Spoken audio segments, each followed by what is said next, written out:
The autumn wind whistled through broken fence posts as Abigail Reynolds stood at the edge of the overgrown apple orchard, watching the auction company staff hammer weathered signs into the hard ground. Each stake seemed to puncture more than just soil. They pierced through the dreams and hopes of whoever had once called this place home. Meadowbrook Farm had been abandoned for nearly 3 years now, the once thriving 120-acre property with its historic farmhouse, red barn, and sprawling orchards had fallen into disrepair after the previous owners foreclosed. Abigail had driven past it countless times during her daily commute to Rosie's Diner, where she worked double shifts, always wondering about its story. "Mom, are we really going to try to buy a whole farm?" asked 10-year-old Emily, approaching quietly from behind, her voice sounding small against the vast neglected landscape. The question hanging in the crisp air like the apples that had fallen and rotted on the ground. Abigail tucked a strand of her chestnut hair behind her ear and put her arm around her daughter's shoulders. Unable to find the right words, her son Jason, 14, joined them, his expression a mixture of skepticism and barely concealed excitement. "I made hot chocolate," Jason said, offering them each a thermos cup, a simple gesture trying to normalize what was, by any measure, an outlandish plan. "Ms. Parker from the bank called again," he continued after a moment. "She says they're still processing your loan application, but it doesn't look promising. She mentioned your credit score." Abigail nodded, her throat tight. 6 years as a single mother after her husband Michael's sudden death had left her financially vulnerable. Between medical bills, the cost of raising 2 children, and her modest income as a waitress, her credit had taken hit after hit. The $35,000 she had managed to save from Michael's life insurance was all she had left to build a new future. "We've looked at 12 properties," Abigail said, her eyes scanning the dilapidated farmhouse. "This is the only one remotely within our reach, and even then, the auctioneer expects the starting bid to be around $85,000, a testament to how far the once grand property had fallen. The bank had valued it at nearly $400,000 in better days. But the remote location, years of neglect, and the current economic downturn in rural Clearwater County had made it a liability rather than an asset." "But what if we don't get it?" Emily asked, leaning into her mother's side. "Then we keep renting the apartment and saving," Abigail replied, trying to keep the disappointment from her voice. "But this place—" She didn't finish the thought. This place had sparked something in her the moment she saw the listing, despite the peeling paint, sagging porch, and fields choked with weeds. Abigail had felt an inexplicable connection. Perhaps it was the apple orchard that, despite years of neglect, still produced fruit, or maybe it was the determined wildflowers that had pushed through the cracks in the old stone walkway, refusing to surrender to abandonment, whatever it was. Meadowbrook Farm represented more than just affordable housing to Abigail. It represented possibility, the chance to give her children space to grow, to perhaps generate income beyond her waitressing job, to put down roots after years of feeling adrift. The farmhouse itself seemed to sag under the weight of secrets and neglect, its once bright white paint now gray and peeling, repairs postponed until the house appeared to be actively surrendering to time and gravity. The barn's roof had partially collapsed on one side, and the greenhouse was more frame than glass. Yet despite all this, there was something compelling about the property, something that whispered of resilience. Word of Abigail's interest in the farm had spread through Oak Ridge quickly. In a town of just over 5,000 people, news traveled fast, especially when it involved a widow with 2 kids attempting something as audacious as buying a farm. "Heard Sterling Development is sending representatives to the auction," said Rosie, Abigail's boss at the diner, who had stopped by with a basket of muffins. "They've been buying up all the foreclosed rural properties within 50 miles, tearing down the old buildings and putting up those cookie-cutter suburban homes. They call it revitalization, but it's more like erasing history." Abigail clenched her jaw. The thought of bulldozers tearing through the heritage apple orchard or leveling the fieldstone walls that had stood for over a century made her stomach turn. "We'll be at the auction tomorrow," Rosie added, patting Abigail on the shoulder. "Most of the diner staff will. Not that any of us can afford to bid, but, well, We want to be there for you. That night, as Emily and Jason slept in their small shared bedroom in the apartment, Abigail sat at the kitchen table with her laptop. Spreadsheets and loan rejection letters spread before her. She traced her finger over the aerial view of Meadowbrook Farm, trying to imagine how she would manage such a property even if, by some miracle, she won the bid. The farm would need extensive repairs. The orchard would need pruning and care. The fields would need to be cleared and planted. And all of this would have to happen while she continued working at the diner to keep food on the table and pay the property taxes. Maybe this is crazy, she whispered to the empty kitchen. Dad would have thought it was a great idea, came Jason's voice, startling her. Her son leaned against the doorframe, his lanky frame reminding her more of Michael with each passing day. Your father was always the dreamer between us, she said, a sad smile forming. I was the practical one. Maybe it's time for you to dream a little, Jason replied, sitting across from her. You've been taking care of us, working double shifts, never complaining. Don't we deserve a chance at something different, something better? His words struck a chord. For 6 years, Abigail had been in survival mode, focused on keeping her small family safe, fed, and together. The idea of taking a risk, of reaching for something more, seemed almost foreign now. The orchard alone could be something, Jason continued, pointing to the aerial view on her laptop. Mr. Hoffman at school says heritage apple varieties are making a comeback. People in the city pay premium prices for them. Abigail studied her son's earnest face, seeing a maturity that both impressed and saddened her. 14-year-olds shouldn't have to worry about agricultural market trends or their mother's financial struggles. When did you get so grown up? She asked softly.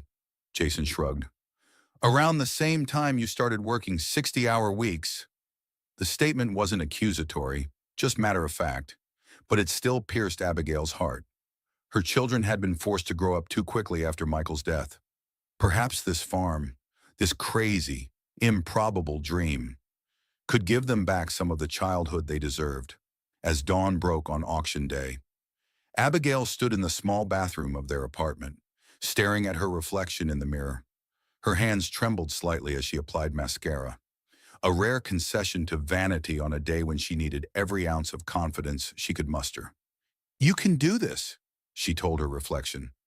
The worst that happens is you don't get the farm, and life continues as before. But as she said the words, she realized how much she had invested emotionally in the idea of Meadowbrook becoming their home. The thought of returning to their cramped apartment after today, of telling Emily and Jason that their fresh start would have to wait, made her chest tighten. The drive to the auction site was quiet. Jason stared out the window, his expression unreadable. Emily clutched a small, smooth stone, her lucky charm so tightly that her knuckles were white, when they arrived. Abigail was surprised by the number of vehicles already parked along the dirt road leading to the farmhouse. The sight of so many people triggered a wave of anxiety. More interest meant higher bids, and higher bids meant... She stopped herself, one step at a time. The crowd gathered on the patchy lawn in front of the farmhouse was a mix of locals in worn jeans and work boots, curious neighbors, and a small cluster of men in business casual attire who stood slightly apart, checking their phones and speaking quietly into Bluetooth earpieces. Rosie waved from near the registration table, where Abigail needed to provide identification and proof of funds to receive a bidder's number. Your whole cheering section is here, Rosie said, gesturing to where several of the diner regulars stood. Old Mr. Simmons even put $20 into the pot, said to add it to your bid. She winked. Every little bit helps. Right. As Abigail completed the registration process, a sleek black SUV pulled up, and two more men in crisp button-downs emerged, both carrying tablets with the Sterling Development logo clearly visible. They surveyed the property with calculating eyes, making notes and occasionally taking photos of the structural defects in the buildings. That's Alexander Chen, Rosie whispered, nodding toward the older of the two men. Regional Director for Sterling. If he's here personally, they're serious about this property. Abigail's heart sank. How could she possibly compete with a development company? She looked down at her bidder's card number 17 and wondered if she was making a terrible mistake. At precisely 10:00 a.m., the auctioneer, a portly man with a booming voice, called everyone to attention.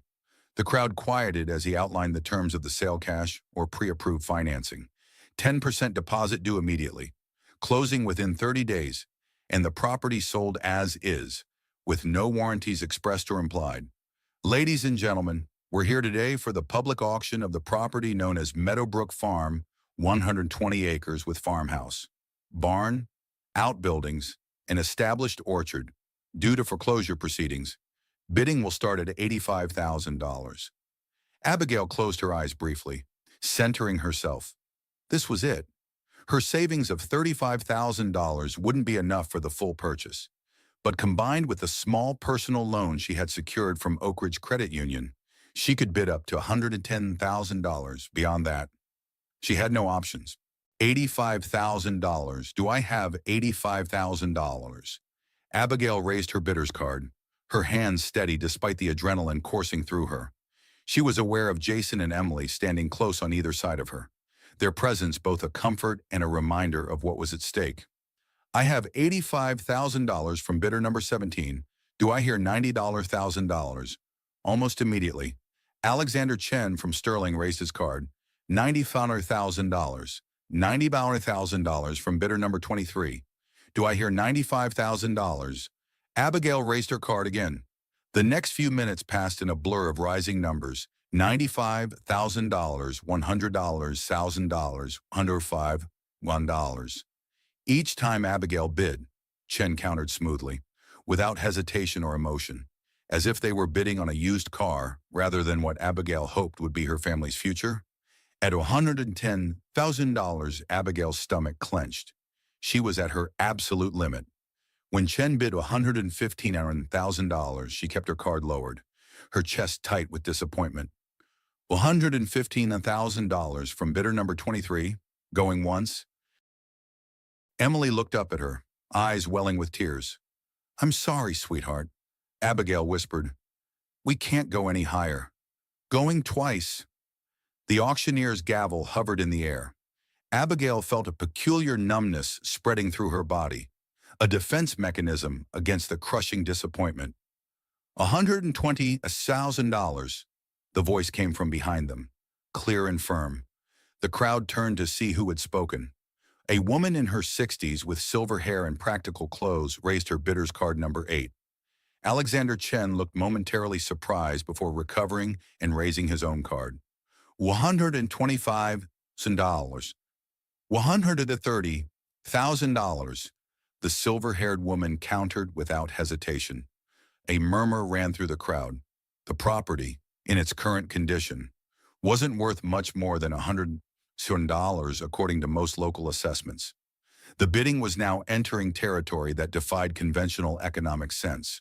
As Chen consulted briefly with his colleague, Abigail studied the woman who had entered the bidding so unexpectedly.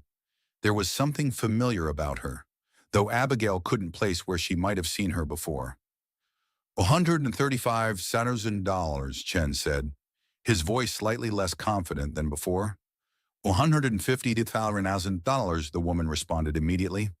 A collective gasp rose from the crowd. Chen spoke urgently into his Bluetooth earpiece, his expression growing increasingly frustrated. Finally, he shook his head at the auctioneer. $150,000 going once, going twice. The auctioneer scanned the crowd for any additional bids. Finding none, he brought down his gavel with a sharp crack. Sold to bidder number 8 for $150,000. The tension drained from Abigail's body, leaving behind a hollow ache. She had allowed herself to hope, to dream, and now she needed to face reality again. She put on a brave smile for her children. We'll find something else, she promised, though the words felt empty even to her own ears. As the crowd began to disperse, Abigail gathered her courage to approach the woman who had won the auction. It seemed only right to congratulate her and perhaps learn a little about her plans for the property that had, however briefly, occupied such a significant place in Abigail's dreams. Excuse me, Abigail said as she approached. I just wanted to say congratulations on your purchase. The silver-haired woman turned, studying Abigail with bright, intelligent eyes. Thank you. You're Abigail Reynolds. Aren't you waitress at Rosie's Diner? 2 children. Interested in heritage apple cultivation? Abigail blinked in surprise. How do you know all that? We're small town, the woman replied with a slight smile. And I make it a point to know who's interested in properties I'm considering. I'm Victoria Hargrove. She extended her hand. Abigail shook it, finding the grip firm and direct. It's a beautiful property, or it could be. With some work, it certainly could, Victoria agreed, looking past Abigail to where Jason and Emily stood, watching them curiously. Those are your children. Yes, Jason and Emily, Abigail said, gesturing for them to join her. Victoria nodded thoughtfully. Tell me, Miss Reynolds, why were you interested in Meadowbrook Farm? It's hardly an obvious choice for a single mother working at a diner. The question might have seemed intrusive from someone else, but Victoria's tone held genuine curiosity rather than judgment. It's hard to explain, Abigail admitted. From the first time I saw it, I felt a connection. The orchard especially, my grandfather was an orchardist in Michigan, and some of my happiest childhood memories are of helping him during harvest season. She hesitated before adding, and honestly, it was one of the few properties remotely within my price range. At least, I thought it was. Victoria's expression softened slightly. And what would you have done with 120 acres and a farm that needs significant rehabilitation? We had planned, Jason interjected. Stepping forward, Mom's researched heritage apple varieties that would grow well here. We were going to restore the orchard first, then convert part of the barn into a small cidery, eventually. Maybe open a farm stand or pick your own operation. Abigail glanced at her son in surprise. They had discussed these possibilities, but she hadn't realized how much thought he had put into them. Ambitious, Victoria commented, but without sarcasm. And the farmhouse, it needs substantial work. We would have lived in the small caretaker's cottage while fixing up the main house room by room. Emily piped up. I was going to have the bedroom with the window seat. Victoria smiled at the girl's specificity.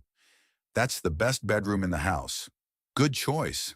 As Alexander Chen from Sterling Development approached, clearly intending to speak with Victoria, she held up a hand to forestall him. Mr. Chen, I'll be with you shortly. Chen retreated, looking somewhat annoyed at being dismissed. Victoria turned back to Abigail. I have a proposition for you. Ms. Reynolds, would you and your children join me for lunch at the diner? I'd like to discuss something with you. Confused but intrigued, Abigail nodded. Of course, though I should warn you I'm not scheduled to work today, so the service might be a bit slower than usual. Victoria chuckled. I think we'll manage. As they walked toward their respective vehicles, Jason leaned close to his mother. What do you think she wants? I have no idea, Abigail admitted, but I guess we're about to find out. The drive back to town was filled with speculation. Emily wondered if Victoria might want to hire them as caretakers for the property. Jason theorized that perhaps she wanted advice about the orchard. Given Abigail's family background, Abigail herself tried to keep her expectations firmly in check, whatever Victoria Hargrove wanted to discuss. It wouldn't change the fundamental reality Meadowbrook Farm would not be their home when they arrived at Rosie's Diner. Victoria was already seated in a corner booth, a manila folder and legal pad on the table before her. She looked up as they approached, gesturing for them to join her. I took the liberty of ordering coffee, she said, and chocolate milk for Emily. Rosie mentioned it's your favorite. Emily's eyes widened at this personalized attention from a stranger. Thank you. Once they were settled, Victoria didn't waste time on small talk. I'll be direct. Missouri Reynolds.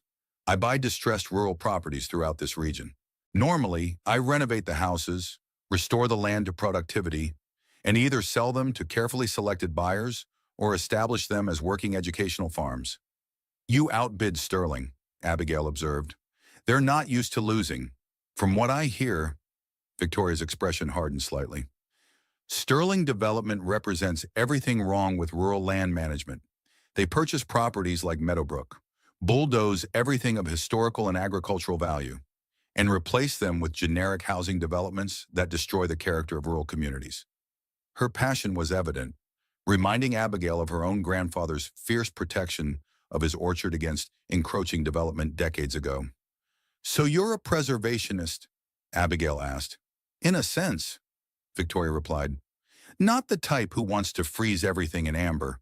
I believe in adaptive reuse, in helping rural properties remain economically viable while preserving their essential character."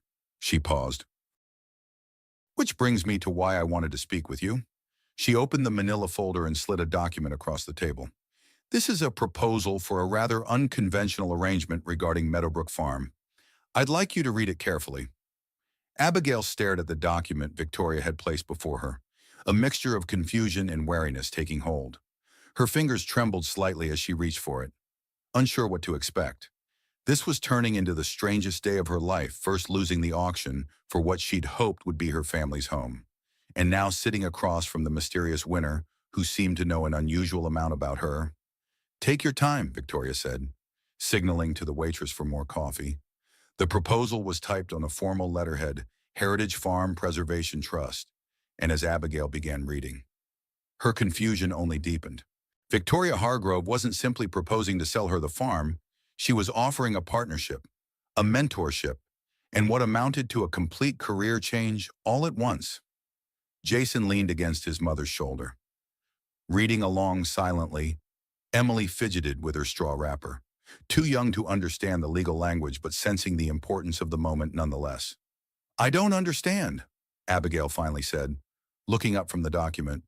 "You want me to live at Meadowbrook and manage the restoration of the orchard as your employee?" Victoria shook her head. "Not as an employee, as a partner. My trust would retain ownership of the land itself, but you would have a 99-year lease on the property with an option to purchase after 5 years. You would own the business you create there outright. The trust would provide initial capital for restoration, equipment, and materials." "Why me?" Abigail asked bluntly. "You don't know me. I'm a waitress with no formal agricultural training, a single mother with barely enough savings to make the minimum bid on a foreclosed property." Victoria's expression softened. "Sometimes the right experience doesn't come with degrees or certifications. Miss Reynolds, you grew up working in your grandfather's orchard. You've spent 6 years demonstrating remarkable resilience and resourcefulness as a single parent. Your research into heritage apple varieties shows initiative and genuine passion." She took a sip of her coffee before continuing. "More importantly, you see Meadowbrook for what it could be, not just what it is now. That vision is rarer than you might think." Abigail glanced at her children, noting Jason's barely contained excitement and Emily's wide-eyed wonder. "This seems too good to be true," she said cautiously. "What's the catch?" Victoria smiled slightly. "Direct. I appreciate that." She leaned forward. "Here's the catch. As you put it, the work will be intensive restoring that orchard, rehabilitating the buildings, establishing a viable business. It's not for the faint of heart. You'll work harder than you ever have at the diner, with no guaranteed outcome." "I'm not afraid of hard work," Abigail replied. "I know," Victoria said simply. "That's why we're having this conversation." Before Abigail could respond, the diner's door swung open, and Alexander Chen from Sterling Development entered, scanning the room until his gaze landed on their table. His expression tightened as he approached. "Ms. Hargrove," he said without acknowledging the others, "I'd like to discuss the Meadowbrook property. Sterling is prepared to make you a generous offer, $200,000 cash. Immediate closing." Victoria didn't even look up. "The property is not for sale, Mr. Chen, as I believe I made clear at the auction." Chen's professional demeanor slipped slightly. "You're making a mistake. That property is strategically located for our Meadow Vista Estates development. The projected return on—" "Mr. Chen," Victoria interrupted, finally looking at him. "I'm having lunch and a private business discussion. Your offer is declined. The amount is irrelevant." The developer's face flushed. "You can't seriously intend to restore that derelict property. The rehabilitation costs alone would be none of your concern," Victoria finished for him. "Good day, Mr. Chen." For a moment, it seemed Chen might argue further, But something in Victoria's steady gaze made him reconsider. With a tight nod, he turned and left, the bell above the diner door jangling with his abrupt exit. "He'll be back," Victoria commented, returning her attention to Abigail. "Sterling has purchased 6 properties in this county in the past year. They're piecing together land for a massive development luxury homes. Boutique hotel, golf course, Meadowbrook's water rights and location make it particularly valuable to them." Abigail looked down at the proposal again. "And stopping them is part of why you're doing this." "One of many reasons," Victoria acknowledged, "but not the primary one. My interest is in preserving agricultural heritage and creating sustainable rural businesses. Countering irresponsible development is a happy side effect." The waitress arrived with their lunch club sandwiches for the adults, grilled cheese for Emily, and a burger for Jason. As they ate, Victoria outlined more details of her proposal. The trust would provide $175,000 for restoration and business development over 3 years. Abigail would need to submit quarterly reports and adhere to certain preservation and sustainability guidelines, but she would retain creative control over the business direction as long as it centered on the orchard's heritage varieties. "The cottage is habitable now," Victoria added. "Victoria, it needs cosmetic work, but the systems are sound. You could move in within 2 weeks." Jason could barely contain himself. "Mom, this is exactly what we wanted. It's perfect." "Slow down," Abigail cautioned, though she felt the same excitement bubbling up inside her. "There's a lot to consider." "Such as," Victoria prompted. "For starters, my job, I can't just quit the diner and hope the orchard produces income immediately. The funding includes a modest living stipend for the first year," Victoria pointed out. "After that, the business should begin generating revenue, especially if you implement the farm-to-table component with local restaurants."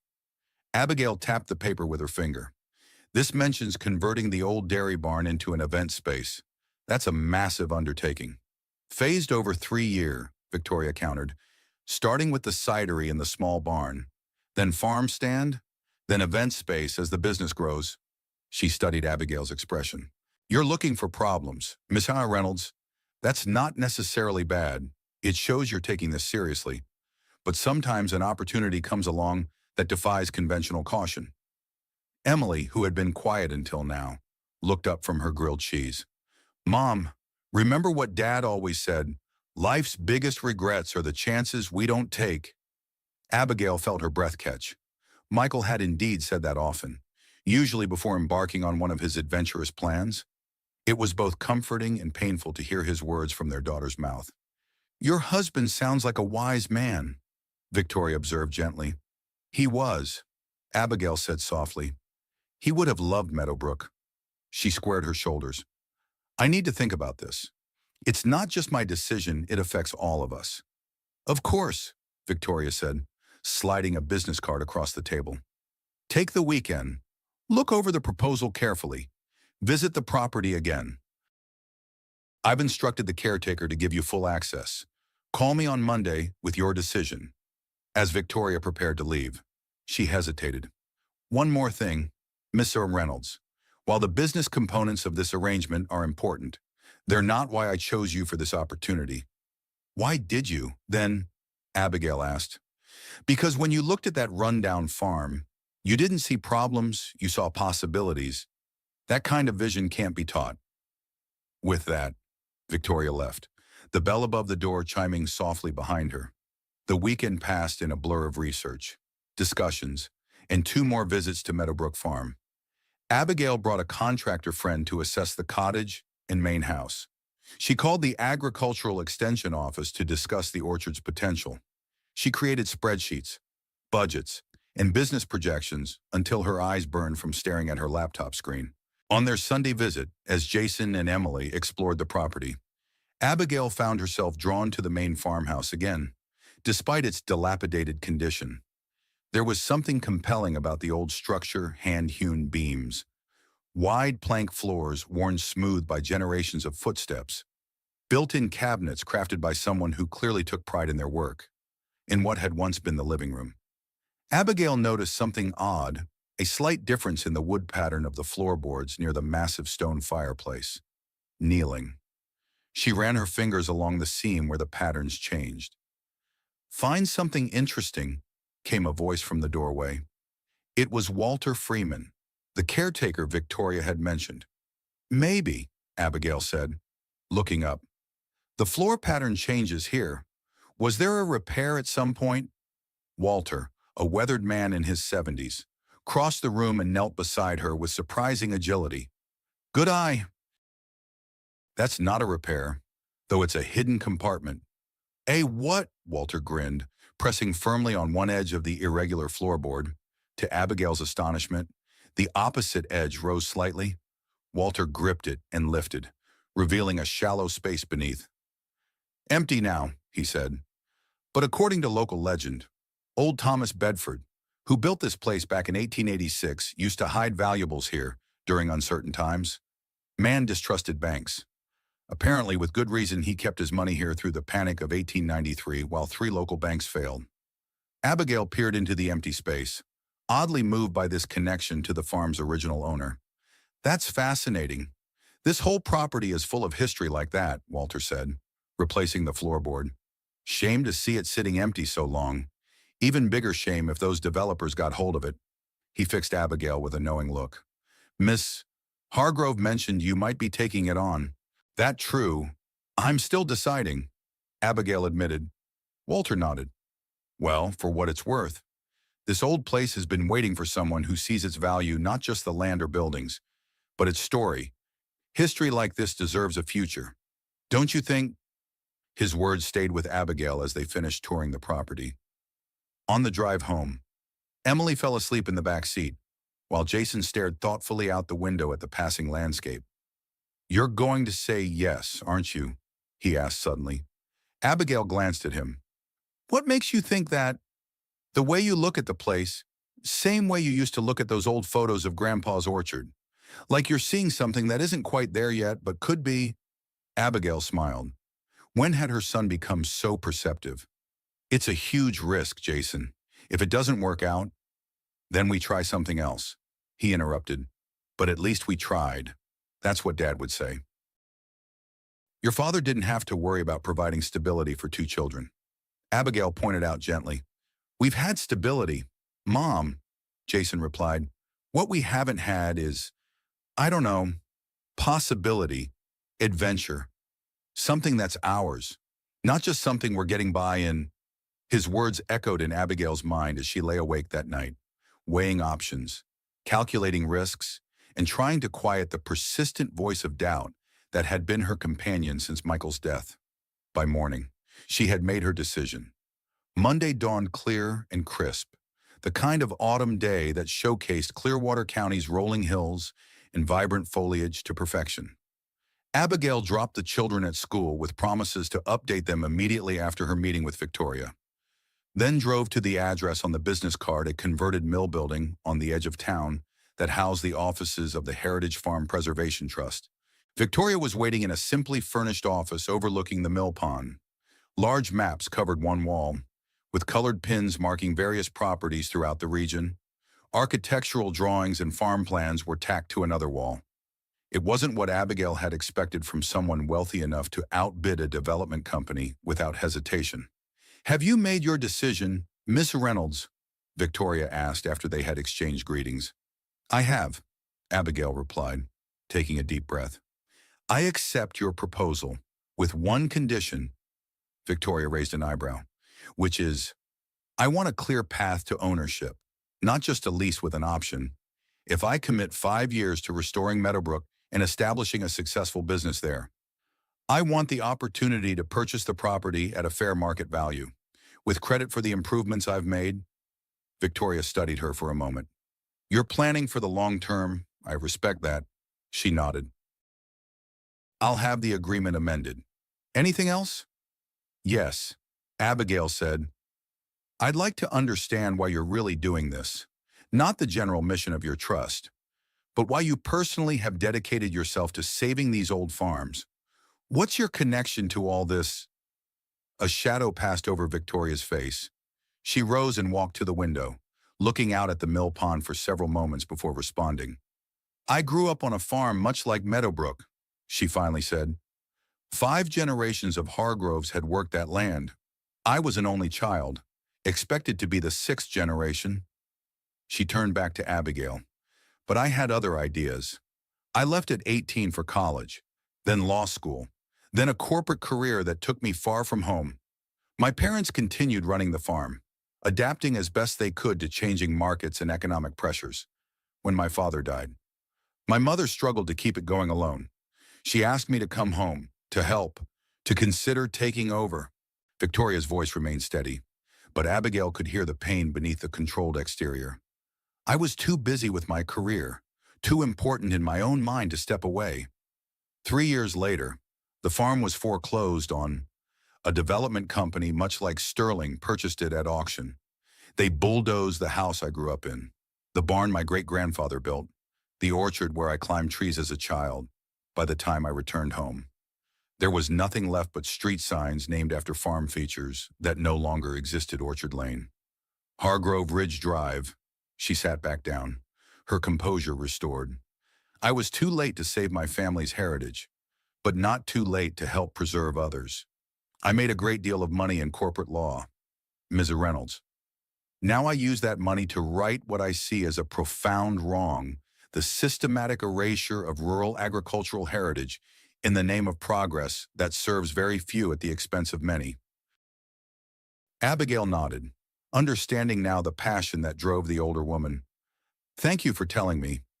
The past can't be changed, Victoria said, but the future is still unwritten. Meadowbrook Farm has stood empty for 3 years. In another 3, it could be a thriving business and a home for your family. That transformation, that's what drives me now. By the time Abigail left Victoria's office, the amended agreement in hand, she felt a strange mixture of excitement and terror. She had just committed to a complete life change, exchanging the security of her waitressing job for the uncertain prospects of rehabilitating a historical farm. As she drove to the school to pick up her children and share the news, doubt began to creep in again. Was she being reckless, naive? Was she risking her children's stability on a romantic notion? Jason and Emily's excitement when she told them the news temporarily pushed those worries aside. Their enthusiasm was contagious. Jason's immediate dive into planning, researching apple varieties on his phone, Emily drawing pictures of her future bedroom, both touching and energizing. That evening, as Abigail began the monumental task of organizing their move, a knock came at the apartment door. It was Rosie from the diner, bearing a casserole and a concerned expression. Word's spreading about your new venture, Rosie said as Abigail invited her in. Thought you might need dinner. What with all the planning you must be doing? Thank you, Abigail said, genuinely grateful. There's so much to organize. I gave my notice at the diner today. Rosie nodded, setting the casserole on the counter. That's actually why I'm here. The staff took up a collection. She handed Abigail an envelope. It's not much, but everyone wanted to contribute something to help you get started. Abigail opened the envelope to find several $100s in cash and a card signed by everyone at the diner. She blinked back sudden tears. Rosie, this is too generous. Nonsense, Rosie replied briskly, though her own eyes looked suspiciously moist. You're taking on something important, not just for yourself, but for the whole county. That development company would have changed everything about this area, and not for the better. She looked around the small apartment. Need help packing? The offer of help opened a floodgate over the next week, as news of Abigail's partnership with the Heritage Trust spread through Oak Ridge. People appeared at the apartment offering assistance, advice, and encouragement. Old Mr. Simmons, who had farmed all his life before retiring, brought boxes of books on orchard management. The high school agriculture teacher offered to bring students to help clear overgrown areas of the property as a class project. 3 local carpenters volunteered a weekend to help make the cottage properly habitable before winter set in. I don't understand, Abigail said to Rosie as they sorted through kitchen items, deciding what to pack first. Why is everyone being so helpful? I barely know some of these people. Rosie looked up from wrapping plates and newspaper. You're doing something that gives people hope. Abigail, This county has been watching family farms disappear one by one for years, replaced by developments that change the character of the place we love. You're pushing back against that tide, saying this piece of our heritage matters. That resonates with folks. 2 weeks after accepting Victoria's proposal, Abigail stood in the small caretaker's cottage at Meadowbrook Farm, surrounded by boxes and the mismatched furniture they had brought from the apartment.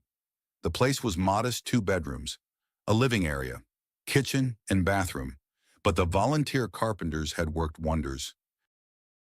Walls had been repaired and painted, leaky plumbing fixed, new energy-efficient windows installed. It was far from luxurious, but it was clean, sound, and now somehow theirs. Through the kitchen window, Abigail could see Jason in the nearest section of the orchard, carefully pruning dead branches under Walter Freeman's guidance. Emily was in what had once been a kitchen garden, now overgrown but clearly salvageable, marking out rows with string and stakes for spring planting. A sense of both peace and purpose settled over Abigail. There would be challenges ahead, enormous ones, but for the first time in years, she was moving towards something rather than simply surviving. The sound of tires on gravel drew her attention. Victoria's car was coming up the drive. Unusual since they had just met 2 days ago to finalize paperwork. Curious. Abigail stepped onto the small porch as Victoria parked and emerged with a large rolled document under her arm. "I hope I'm not interrupting your settling in," Victoria called in greeting. "Not at all," Abigail replied. "We're just getting organized. Would you like coffee? I managed to find the coffee maker in one of these boxes." "Perhaps later," Victoria said, approaching the porch. "I've brought something I thought might interest you."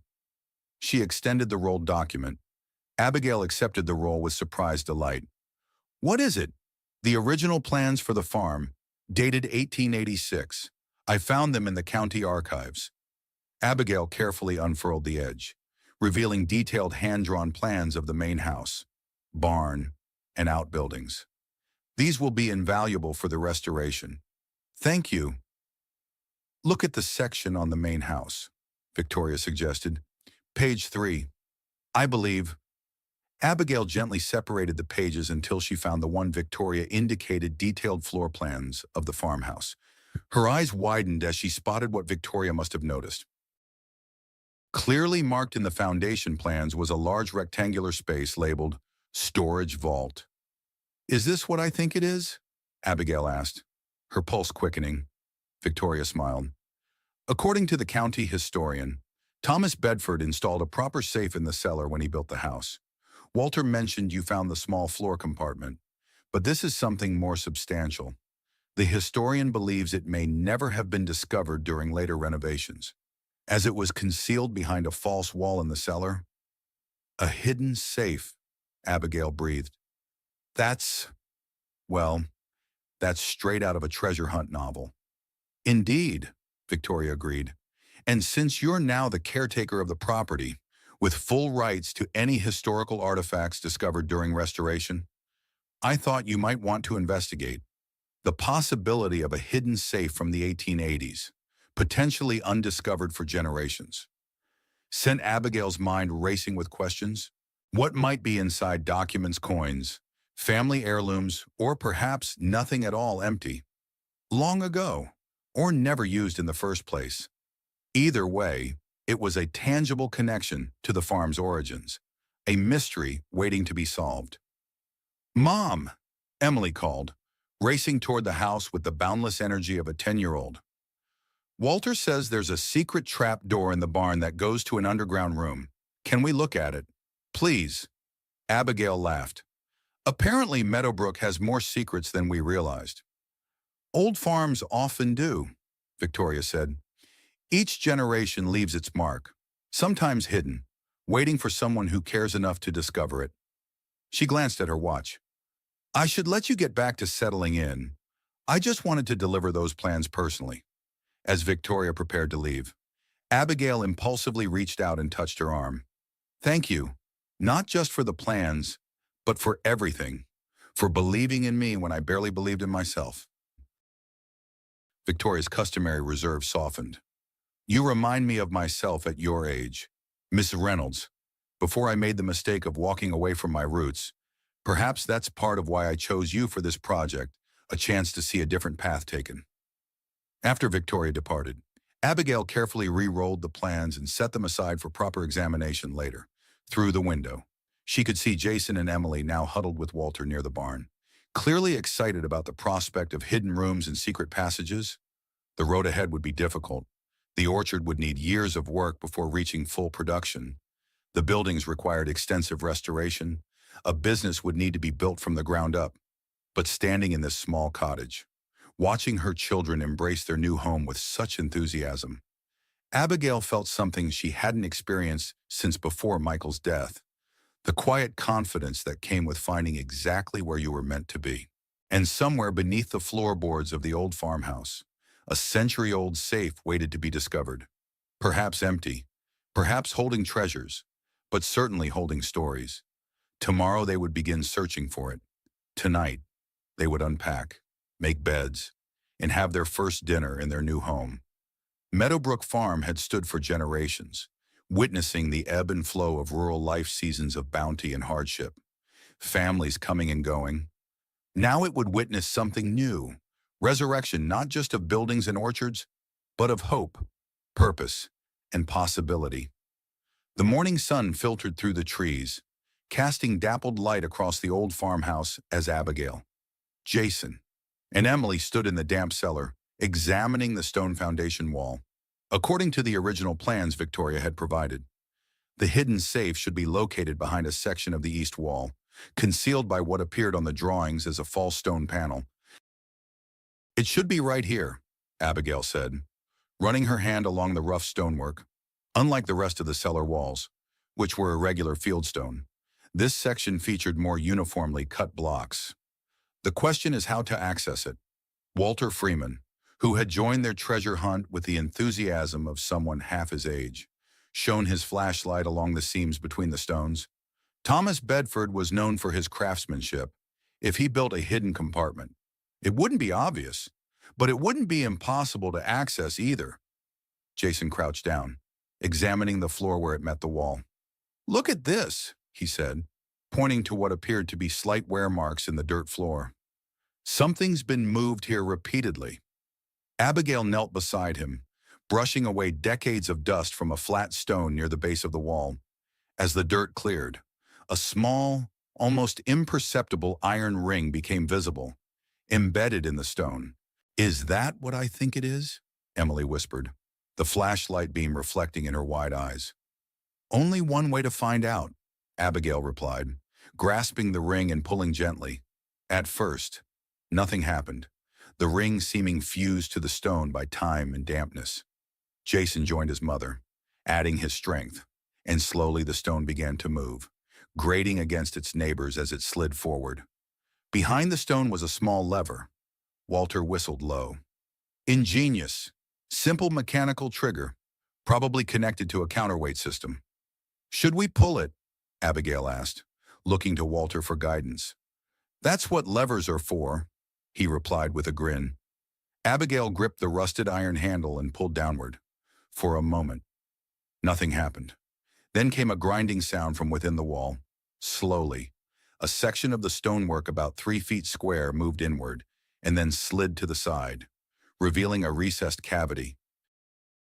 And there it was, a cast iron safe, its once black surface now rusted and discolored, but still solid.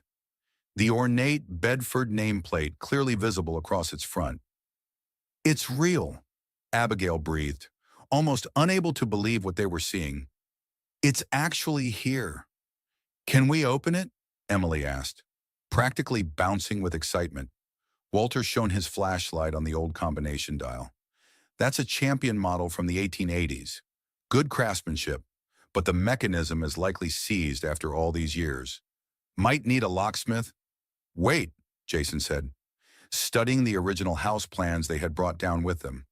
"Look at this notation in the margin." He pointed to faded handwriting, almost invisible in the corner of the blueprint. "It looks like numbers 1842-7. Abigail peered at the faint notation. "Could be the combination." "Worth a try," Walter said, "though don't get your hopes up." These old mechanisms can be temperamental even when regularly used, let alone after sitting untouched for who knows how long. Abigail knelt before the safe, wiping dust from the dial with her sleeve. The mechanism felt stiff but not completely frozen as she carefully turned it right to 18, left to 42, right to 7. At the final number, she tried the handle. Nothing happened. Maybe it's not the combination after all, Jason said, disappointment evident in his voice. Or maybe... Abigail tried again, this time turning the dial with more force at each number. When she reached the final position and pulled the handle, she was rewarded with a faint click, followed by the groan of long-dormant metal as the door reluctantly began to open.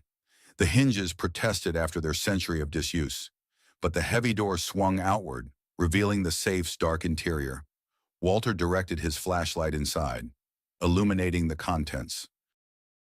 There was no pile of gold coins or glittering jewels, as Emily had secretly hoped. Instead, they found a stack of leather-bound ledgers, several bundles of yellowed papers tied with faded ribbon, a small wooden box, and a cloth sack that clinked when Walter carefully lifted it. Nothing of significant monetary value at first glance, Walter commented, but historically could be priceless. They carefully removed the items, bringing them upstairs to the kitchen table in the cottage where they could examine them properly. Abigail felt an odd sense of reverence as she laid out the artifacts from a different era. Tangible connections to the man who had built this farm and the family who had worked it for generations. The ledgers proved to be farm records spanning from 1886 to 1924, detailing crop yields, livestock records, expenses, and profits in meticulous handwriting. The bundles of papers included correspondence, deeds, and what appeared to be agricultural research. Thomas Bedford had apparently been experimenting with apple varieties, grafting techniques, and storage methods well ahead of his time. The cloth sack contained a small collection of gold coins, not a fortune, but certainly valuable both historically and monetarily. The wooden box, however, held what would prove to be the most significant find. "It's a journal," Abigail said softly as she opened the ornately carved box to reveal a leather-bound book with T. Bedford embossed on the cover. "And look at this!" Tucked inside the journal was an envelope addressed simply, "To the future steward of Meadowbrook."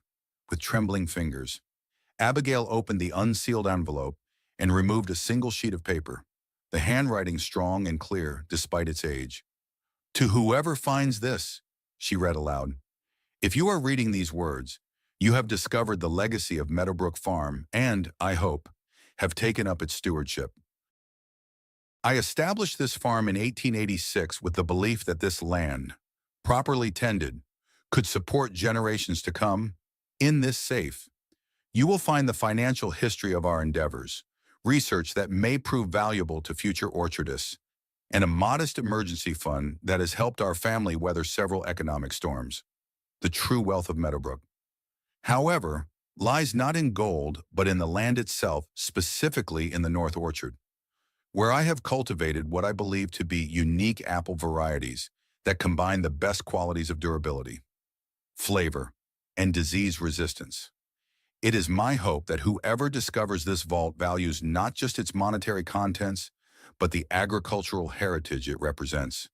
May Meadowbrook continue to bear fruit for generations yet unborn, with respect and optimism for the future. Thomas Bedford, 1924. A profound silence fell over the kitchen as Abigail finished reading. The letter, written nearly a century ago, seemed to speak directly to their present circumstances. As if Thomas Bedford had somehow known his farm would one day need resurrection and had left behind not just his possessions, but his vision. "The North Orchard," Jason said finally. "That's the most overgrown section, the one we haven't even properly surveyed yet." "Unique apple varieties," Abigail repeated, her mind racing with possibilities. "If he developed proprietary varieties that have survived all these years." Walter nodded, understanding the implications immediately. Heritage apple varieties are experiencing a renaissance. Cideries, gourmet food companies, farm-to-table restaurants, they're all searching for unique historical apples with character you can't find in commercial varieties. "We need to examine that orchard immediately," Abigail said. Energized by this unexpected discovery, if Thomas Bedford's experimental trees are still alive, it could completely change our restoration priorities and potentially provide a unique market advantage. The North Orchard proved to be more challenging to access than anticipated. Decades of neglect had allowed wild growth to nearly reclaim the land, with volunteer saplings, brambles, and vines creating a nearly impenetrable thicket around and between what had once been orderly rows of apple trees. Undeterred, Abigail organized a weekend clearing expedition. Word of the hidden safe and Thomas Bedford's letter spread quickly through Oak Ridge, and what had been planned as a small family project unexpectedly transformed into a community event. Saturday morning found 20 volunteers arriving at Meadowbrook Farm with chainsaws, brush cutters, rakes, and determination. "Never seen this much interest in clearing brush before," Walter commented as he helped organize the volunteers into teams. "Amazing what a 100-year-old mystery will do," one of the local carpenters replied with a chuckle. Among the volunteers was Dr. Catherine Winters, a pomologist from the State University's Agricultural Extension Office, who had heard about the possibility of undocumented heritage apple varieties and driven 2 hours to investigate. If these trees have indeed survived without human intervention for decades, they could possess remarkable genetic resilience. Dr. Winters explained as she followed Abigail through the gradually clearing paths. That alone would make them valuable for breeding programs, not to mention any unique flavor profiles they might offer. By Sunday afternoon, the transformation was remarkable. What had appeared to be hopeless overgrowth now revealed itself as approximately 50 ancient apple trees gnarled, unpruned, and struggling beneath vines, but unquestionably alive among them. Dr. Winters identified 7 trees that didn't match any known varieties in her extensive catalog. These could absolutely be Thomas Bedford's experimental varieties, she confirmed, carefully collecting leaf samples for DNA analysis. They've survived drought, disease, and decades of neglect. That's exceptional resilience. As the volunteers departed, tired but satisfied with their weekend's work, Abigail found herself standing alone in the center of the newly revealed orchard. The ancient trees, now freed from their strangling competitors, seemed to stand taller, their twisted branches reaching toward the late afternoon sunlight with a kind of dignified perseverance that moved her unexpectedly. These trees had outlived their planter, witnessed the passage of generations, survived abandonment, and endured. Now they were being given a second chance, just as she was. The parallel wasn't lost on Abigail. "Mom," Jason's voice broke into her reflections. "Dr. Winters wants to know if she can come back next weekend with a grafting team. She says if these are truly unique varieties, we should start propagating them immediately to ensure they're preserved." The following weeks passed in a whirlwind of activity as word of the Meadowbrook discovery spread. Interest in the farm grew. Dr. Winters confirmed that at least 5 of the mysterious trees were indeed undocumented varieties. And preliminary taste tests of the few apples they bore that autumn revealed exceptional qualities, one with intense aromatics reminiscent of tropical fruit, another with a perfect balance of sweetness and acidity, a third with unusual spice notes unlike anything in commercial production. Victoria visited regularly, clearly delighted by the unexpected historical discoveries and the accelerating restoration timeline. During one such visit, as they walked the perimeter of the newly cleared North Orchard, she made a suggestion that would alter the trajectory of Abigail's business plan. "What if," Victoria proposed, "instead of waiting years to develop the cidery as originally planned, we expedite it? These rediscovered Bedford varieties provide a unique marketing angle we hadn't anticipated. Rather than positioning you as yet another heritage apple producer, you become the exclusive source of resurrection varieties presumed lost for nearly a century." Abigail considered the idea, mentally recalculating timelines and budgets. The small barn would need significant work to convert to a cidery. We weren't planning to tackle that until year 2 or 3. The trust could advance additional funds for that specific purpose, Victoria offered. An opportunity this unique justifies accelerating certain aspects of the plan. That evening, after the children were asleep, Abigail sat at the kitchen table with Thomas Bedford's journal, which she had been carefully reading each night, his detailed observations of daily farm life, interspersed with philosophical reflections on stewardship and legacy, had become something of a guidebook not for agricultural techniques, which had evolved considerably since his time, but for the mindset required to approach farming as more than just a business. One entry in particular had resonated with her. April 18, 1898, faced significant crop damage from last night's unexpected frost. Stevens down the road lost everything in talks of selling. I understand his despair but cannot share his surrender.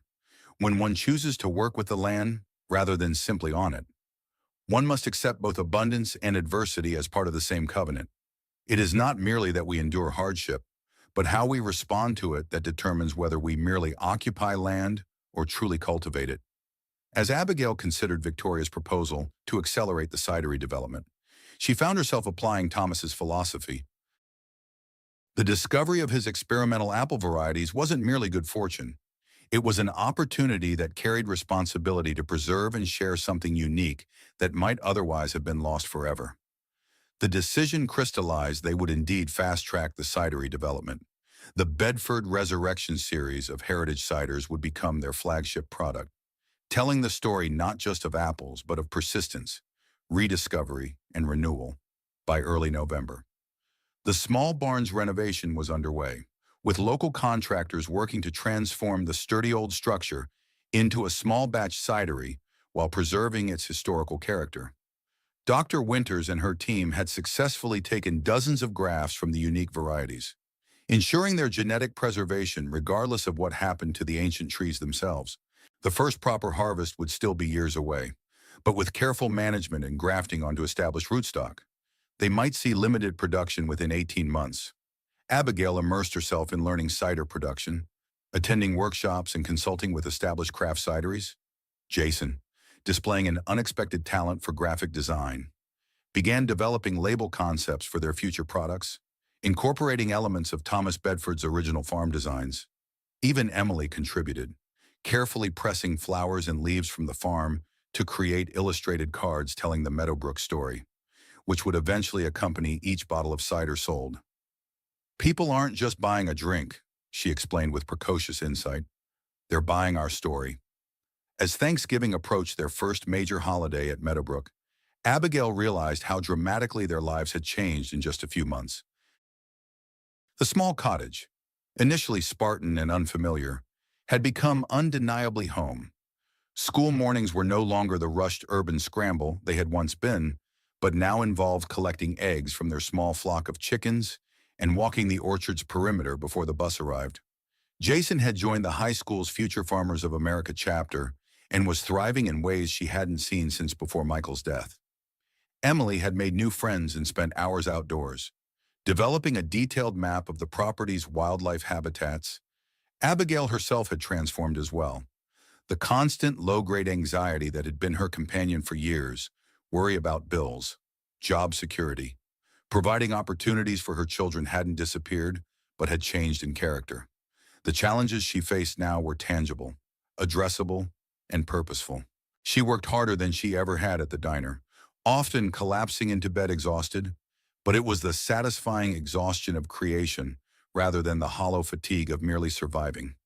Their Thanksgiving table reflected this transformation. Rosie and several other friends from town joined them in the cottage, which was crowded but warm with conversation and laughter. The meal featured vegetables from their own kitchen garden, eggs from their chickens, and apple pie made with fruit from the orchard's surviving standard varieties. "A toast," Rosie proposed, raising her glass. "To Abigail and her vision for Meadowbrook. And to Thomas Bedford," Walter added, "who planted trees for a future he would never see. And to Sterling Development losing their bid," Jason said with teenage bluntness, earning laughter and emphatic agreement from the adults. As the evening progressed and dishes were cleared, Victoria, who had initially declined the invitation but ultimately relented, drew Abigail aside. "I have something to show you," she said, retrieving a folder from her bag. "The preliminary marketing study for Bedford Resurrection Cider. I had a consultant analyze the potential market. Abigail opened the folder and found herself looking at projections that exceeded her most optimistic estimates. This can't be right, she said, scanning the numbers again. These revenue projections for year 3 are entirely plausible. Victoria completed the thought. The combination of authentic historical provenance, unique flavor profiles, and the compelling rediscovery narrative creates what marketers call a premium positioning opportunity. In simple terms, restaurants and specialty retailers will pay a significant premium for a product with this story and exclusivity. This would change everything, Abigail said, still processing the implications. At these numbers, we could accelerate the main house restoration, expand production more quickly, maybe even add an on-site tasting room earlier than planned. Victoria nodded. The potential is certainly there, but I would caution against expanding too rapidly. Quality and authenticity are your unique advantages scaled too quickly, and you risk undermining both. Their conversation was interrupted by Emily calling everyone to the living room, where she had organized an impromptu Thanksgiving talent show. As Abigail watched her children and their new community sharing music, stories, and laughter, she felt a profound sense of gratitude for the unexpected path that had led them here. Later that night, after the guests had departed and the children were asleep, Abigail bundled up and walked to the main farmhouse. She'd been spending several hours each week carefully sorting through the contents of Thomas Bedford's safe, cataloging items and researching their significance. The process had created an unexpected connection to the man whose vision had established this place nearly 140 years earlier, in the quiet of the old house, illuminated only by battery-powered lanterns until electricity could be restored. Abigail opened Thomas's journal to an entry she had discovered earlier that week. November 28, 1889, Thanksgiving. Reflected today on the curious nature of gratitude, how it expands to fill whatever vessel holds it. This farm was raw potential when we arrived. Much work yet before us. Now, 3 years hence, we have a home, bearing orchards. And though challenges remain aplenty, I find myself thankful not despite the work ahead, but because of it. To build something enduring requires effort worthy of that endurance. The words seemed to span the century between them, a hand reaching back through time with wisdom that felt freshly relevant. Abigail ran her fingers over the faded ink, feeling a kinship with this man she would never meet, but whose legacy she was now continuing.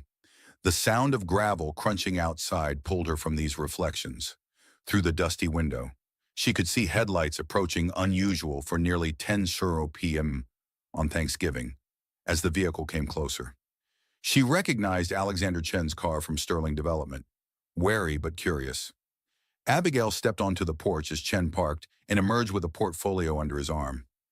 His expression was difficult to read in the dim light, not quite hostile, but certainly not friendly. "Ms. Reynolds," he called in greeting. "I apologize for the late hour and the holiday intrusion, but I've been trying to reach you for days." "Mr. Chen," Abigail acknowledged coolly. "What brings Sterling to Meadowbrook on Thanksgiving night?" Chen approached the porch but remained at the bottom of the steps, perhaps sensing that he was not welcome to come closer. "Business, Miss Mana Reynolds. Specifically, a proposal I'm authorized to present directly to you, bypassing the Heritage Trust entirely." "I'm not interested in selling. Mr. Chen, I thought that was clear." "You misunderstand," Chen replied, his tone shifting to something more conciliatory. "We are not looking to acquire the property outright anymore. We're offering a development partnership." He extended the portfolio. "Our research indicates that your heritage apple varieties could have significant market value. Sterling is prepared to invest $3 million to develop a commercial-scale cidery operation here. Along with a boutique hospitality venue, you would retain ownership of the intellectual property and receive substantial royalties." Abigail didn't take the portfolio. And what would happen to the rest of the farm? The historical buildings. The restoration plan. Chen hesitated briefly. The development would require utilizing approximately 80% of the acreage for more economically productive purposes. The main house could be preserved as the centerpiece of a country club facility.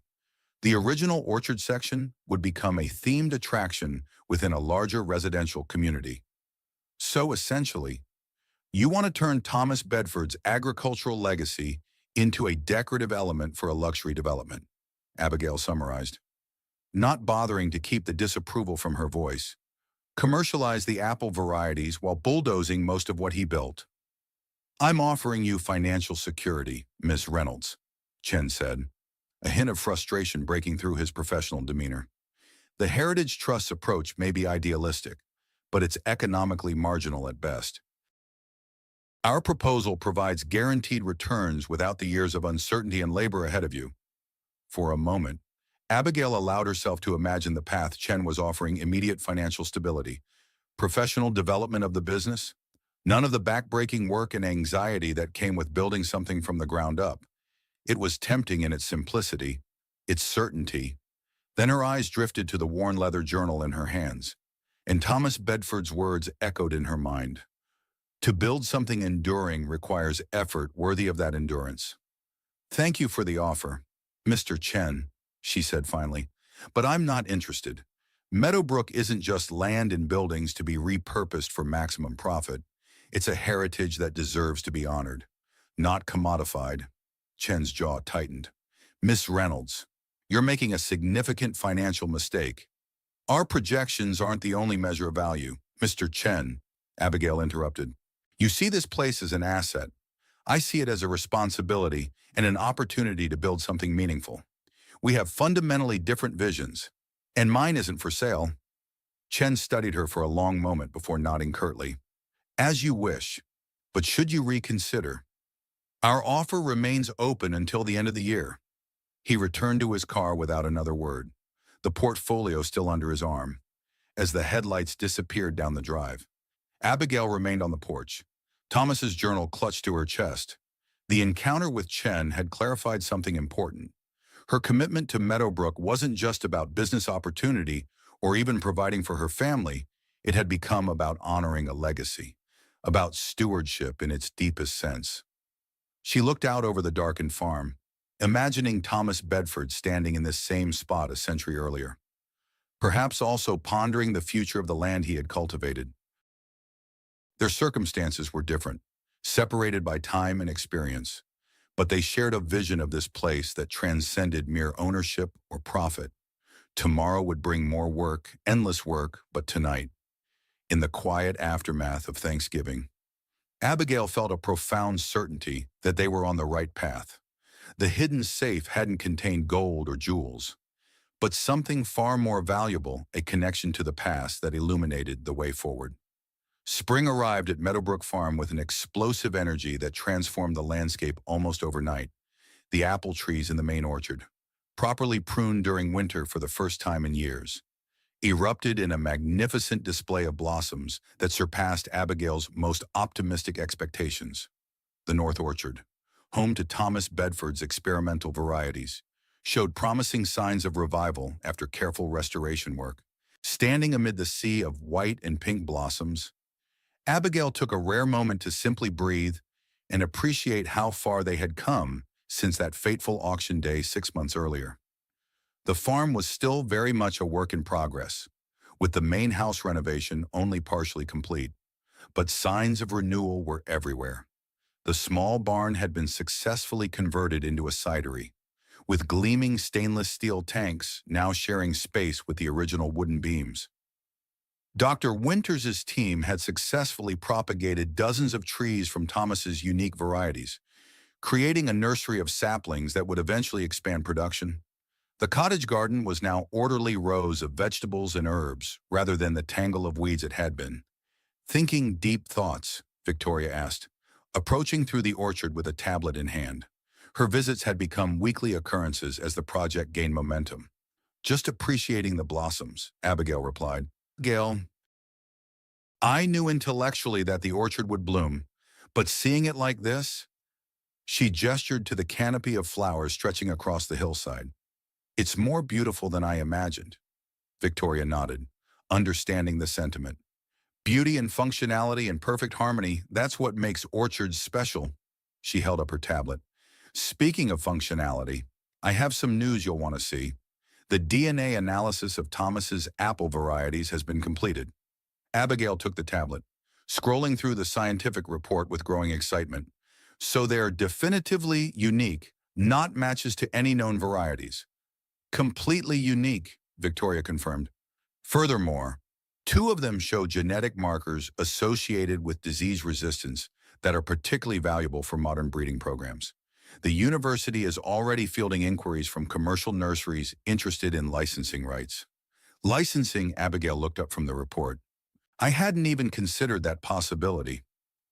You own the trees and their genetics, Victoria pointed out. If commercial nurseries want to propagate these varieties for widespread distribution, they need your permission. That represents a potential revenue stream independent of your cider production. The implications were significant, while the Bedford Resurrection cider brand remained their primary focus. Licensing the genetics of Thomas's apples to nurseries could provide immediate income, while the orchard continued its slow journey back to full production. There's more, Victoria continued as they walked toward the cidery. The Historical Society completed their assessment of Thomas's papers. They're quite excited about his detailed records of agricultural practices from the late 19th century. They're proposing a small exhibit at the County Museum, which would include promoting Meadowbrook as a living agricultural heritage site. Abigail smiled at the thought of Thomas Bedford receiving recognition after all these years. His meticulous records had proved invaluable, not just for their restoration efforts, but apparently for historical research as well. As they approached the cidery, the sound of hammering greeted them. The construction crew was completing work on what would become a small tasting room. An addition to their business plan made possible by the accelerated timeline Victoria had proposed after the discovery of Thomas's apple varieties. Inside, Walter was supervising the delivery of their first proper cider press, a refurbished model that struck the right balance between authenticity and efficiency. Jason, who had developed a passionate interest in the cider-making process, was helping position the equipment, looking more confident and engaged than Abigail could remember since before his father's death. The first test batch is scheduled for next week, Walter informed them proudly, using conventional apples. Of course, the heritage crop won't be ready for months, but it will let us calibrate the equipment and begin developing our processes. As Abigail inspected the new setup, her phone chimed with a message. It was from Rosie at the diner, and its brevity conveyed urgency. Sterling presenting to County Commission right now. You should be here. Abigail showed the message to Victoria, whose expression immediately darkened. We should go, the older woman said. Chen has been suspiciously quiet since his Thanksgiving visit. They arrived at the county courthouse 15 minutes later to find the commission meeting room packed with residents. Alexander Chen stood at the podium, projecting sleek architectural renderings of a development called Meadow Vista Estates, a name clearly chosen to evoke the farm without directly appropriating it. Phase 1 includes 46 luxury homes on generous lots, preserving much of the natural landscape. Chen was explaining as they slipped into seats at the back.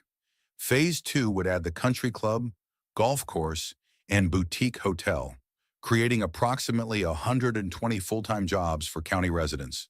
Commissioner Walker, a fourth-generation farmer himself, looked skeptical.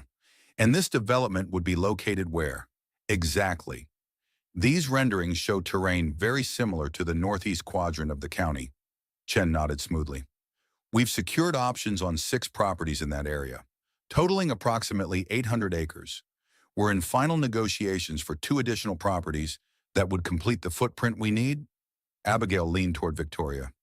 That's all around Meadowbrook, she whispered. They're trying to surround us.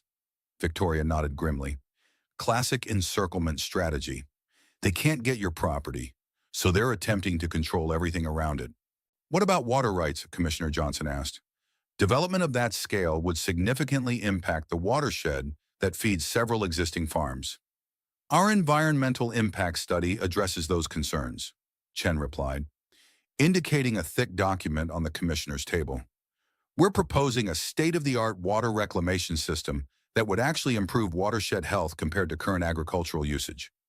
From where Abigail sat, She could see several neighboring farmers exchanging concerned glances. Water in Clearwater County was a perpetually sensitive issue, with farms that had operated for generations holding historic rights that newer developments often challenged. As Chen continued his presentation, outlining tax benefits and infrastructure improvements, Victoria scribbled calculations on a notepad. "They're moving faster than I anticipated," she murmured. "They must have been working on this plan since they lost the bid for your property." And when the public comment period opened, Victoria was the first to approach the podium. The transformation from her usually reserved demeanor to commanding public speaker was remarkable. "Commissioners, I'm Victoria Hargrove of the Heritage Farm Preservation Trust," she began. "While Sterling's presentation is certainly polished, I urge you to look beyond the attractive renderings to the actual impact this development would have on Clearwater County's agricultural heritage and water ecosystem." She proceeded to systematically challenge key points of Chen's presentation, citing specific county ordinances, historical water rights precedents, and environmental protection statutes that the development would potentially violate. Her command of both legal details and local history clearly impressed the commissioners. Furthermore, she continued, the proposed development would effectively isolate Meadowbrook Farm, a property currently undergoing historical restoration as an agricultural heritage site. This appears to be a deliberate strategy to pressure the farm into eventually selling by surrounding it with incompatible land uses.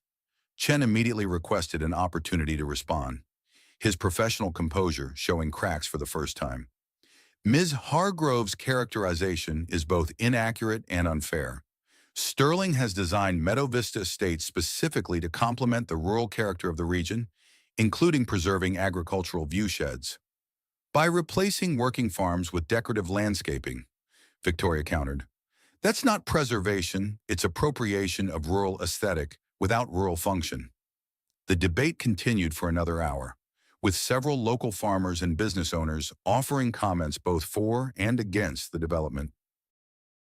The economic benefits Chen promised were appealing to many, particularly those struggling with the county's limited job opportunities. Yet concerns about water rights, traffic, and the fundamental character of the community resonated deeply with others. When Abigail finally approached the podium, she felt a moment of panic. Public speaking had never been her strength, and following Victoria's articulate presentation seemed particularly daunting.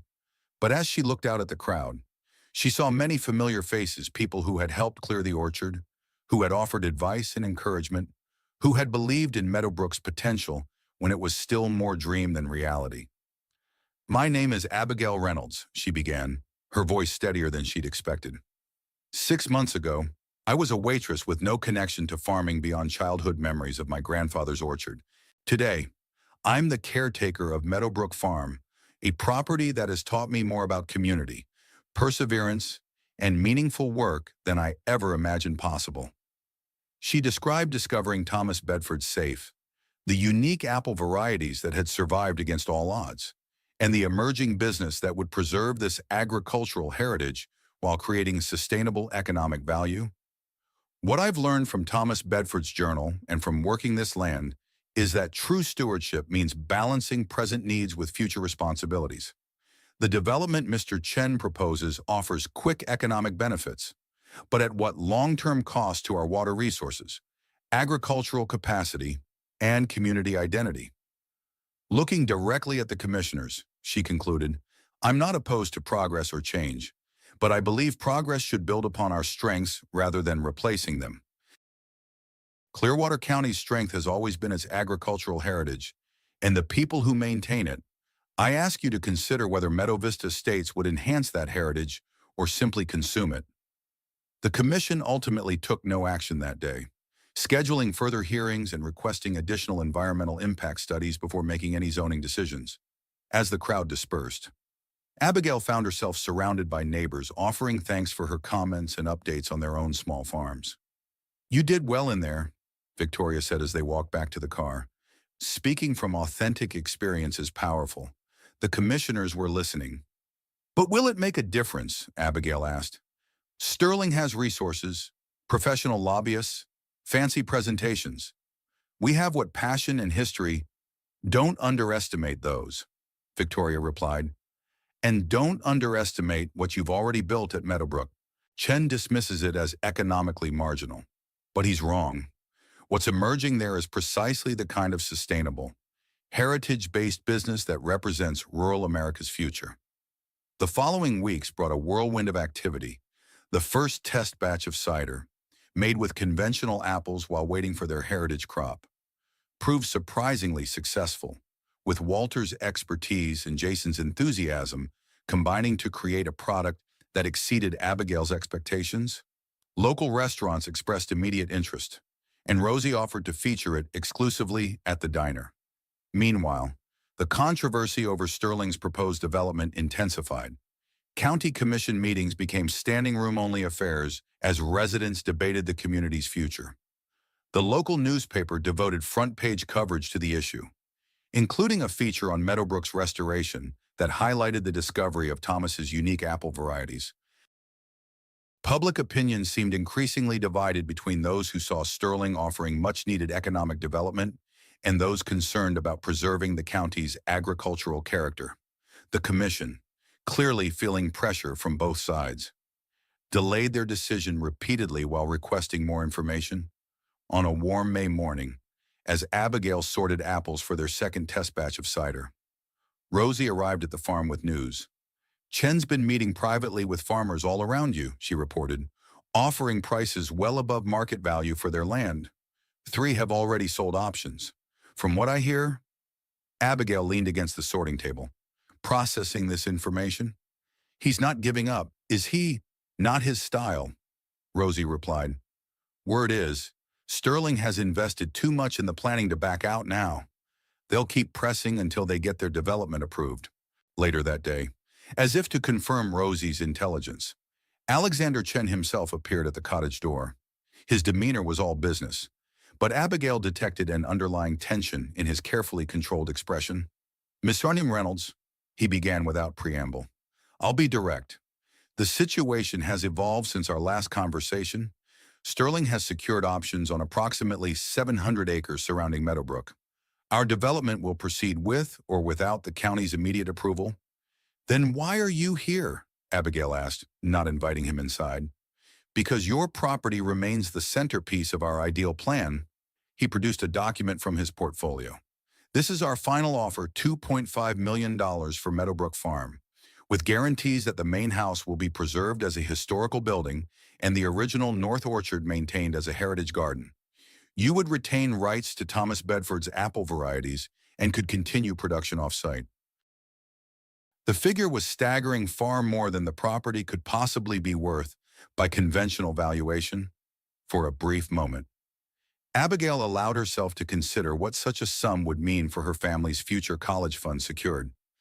Financial stability guaranteed. The endless work and uncertainty of building a business from scratch replaced by immediate security. Why so much? She asked, genuinely curious. The property isn't worth anywhere near that amount. Its strategic value to our development plan exceeds its intrinsic value, Chen admitted.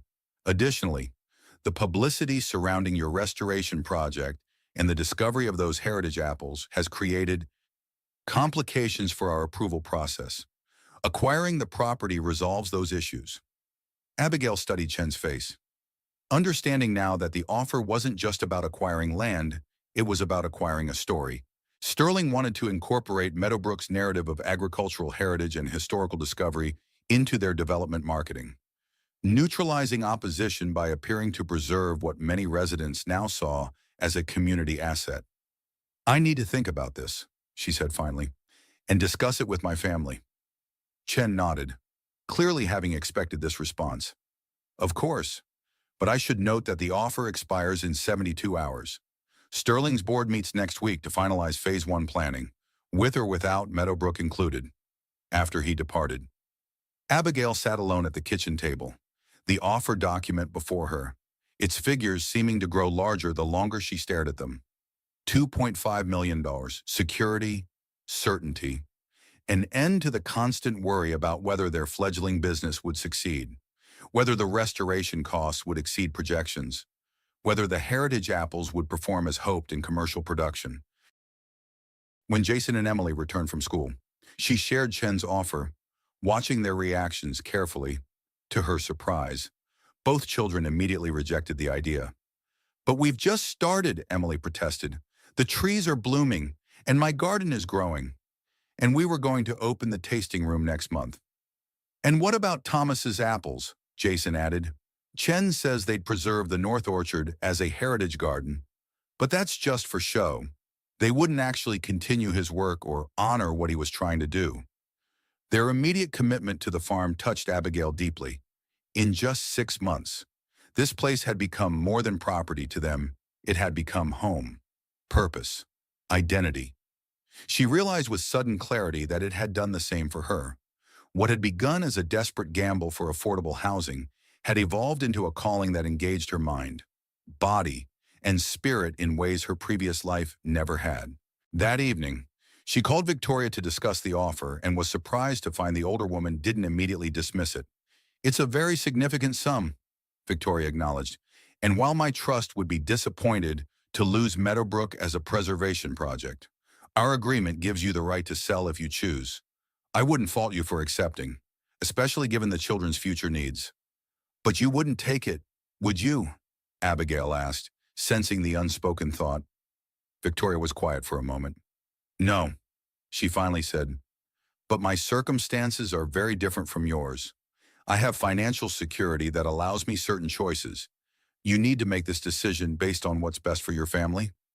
After the call, Abigail found herself drawn to the main farmhouse, where restoration work on the first floor was nearing completion.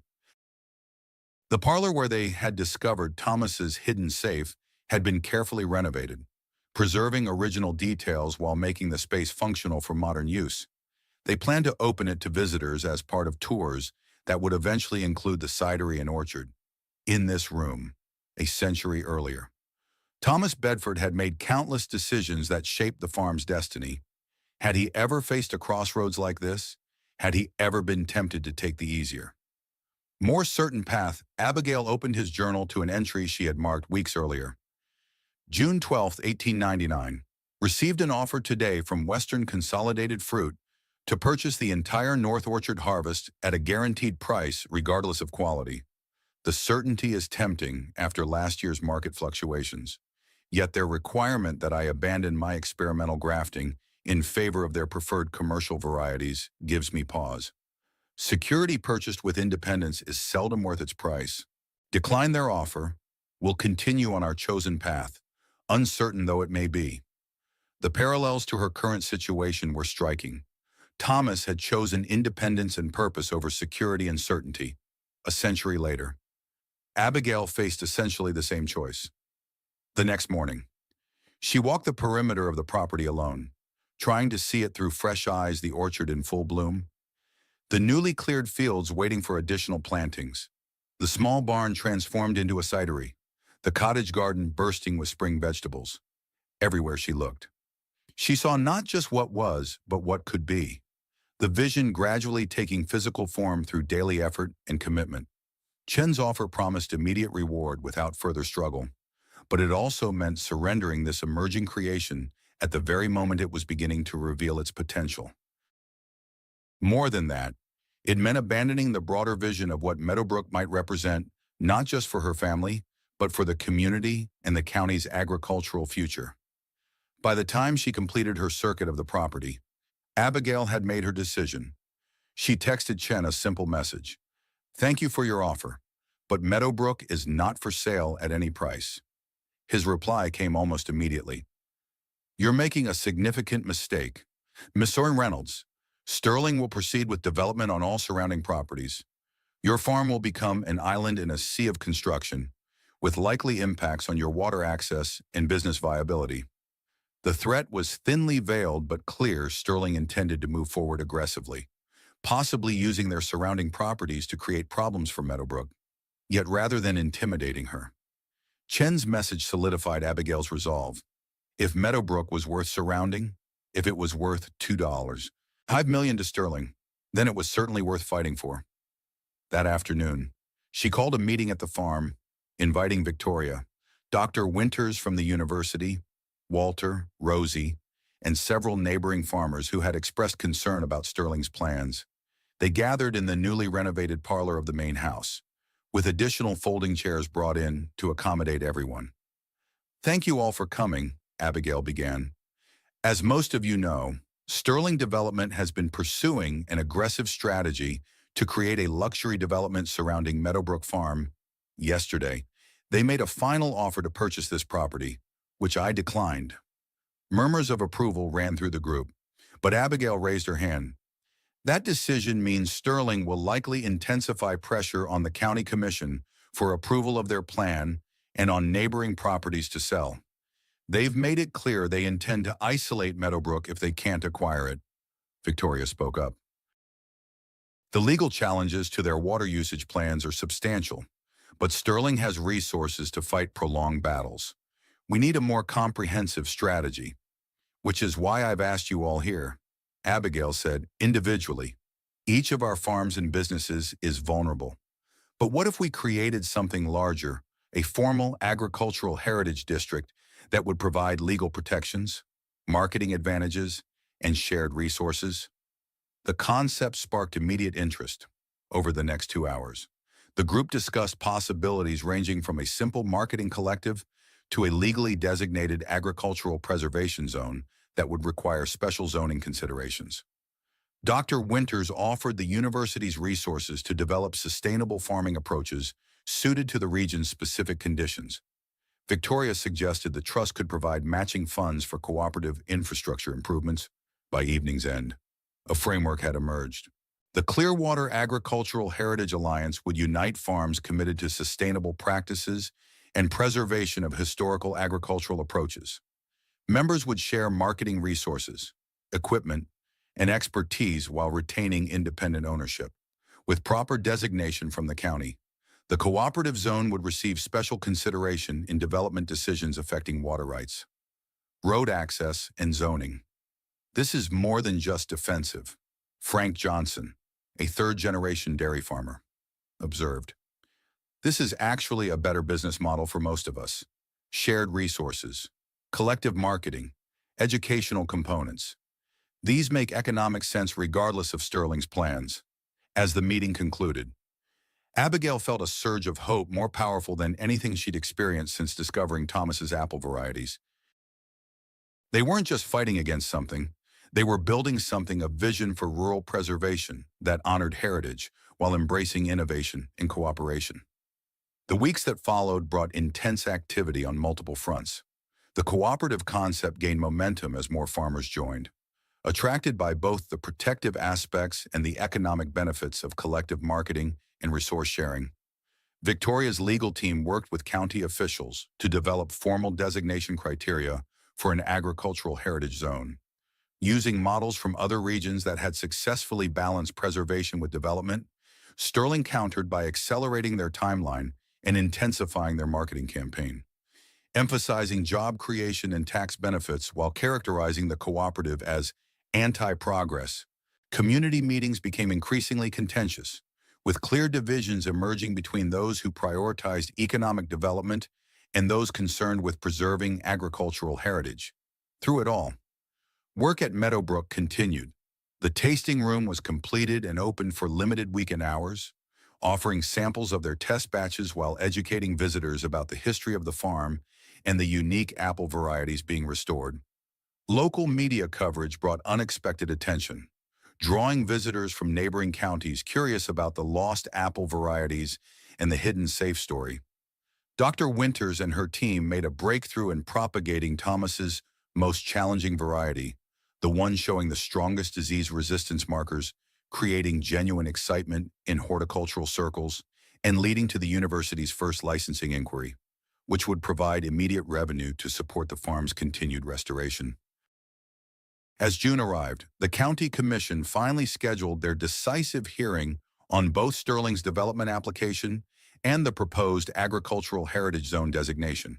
The meeting was moved to the high school gymnasium to accommodate the anticipated crowd, with local television stations planning to broadcast the proceedings the night before the hearing. Abigail sat on the porch of the main farmhouse, which was now structurally restored, though interior work continued. The view across the orchard to the rolling hills beyond was spectacular in the evening light, the young fruit now visible on trees that had been neglected for years before their rescue.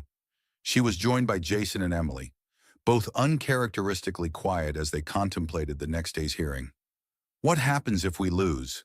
Emily finally asked, voicing the question that had lingered unspoken between them. Abigail considered her answer carefully. "If the Commission approves Sterling's plan without the Agricultural Heritage Zone protections, we face a more difficult path, but we don't stop. We adapt. We persevere. We find another way forward." "Like Thomas did during the drought of 1894, Jason said, referencing a journal entry they had read together. When he wrote about converting adversity to advantage by developing more drought-resistant grafting techniques. Abigail smiled at her son's perfect recall of Thomas's words. "Exactly, whatever happens tomorrow. Meadowbrook has already achieved something important. It's connected us to this land, to its history, and to each other in ways I never imagined possible when we first saw that auction sign." The gymnasium was filled beyond capacity the following morning, with passionate supporters on both sides carrying signs and wearing buttons declaring their positions. The commissioners sat at a long table on the stage. Looking somewhat overwhelmed by the turnout and the emotional intensity in the room, Alexander Chen presented first, his presentation polished and persuasive as always. The economic benefits he outlined were substantial: hundreds of jobs, millions in tax revenue, infrastructure improvements that would benefit the entire county. He emphasized Sterling's commitment to environmental sustainability and aesthetically pleasing design that would honor the rural character of the region while bringing necessary economic development. When Victoria presented the Agricultural Heritage Zone proposal, she took a different approach, focusing not on opposition to Sterling, but on the positive vision of the cooperative. She detailed how the proposed zone would preserve working farms while encouraging innovation, education, and sustainable practices. Rather than preventing all development, the designation would create guidelines ensuring compatibility with existing agricultural operations.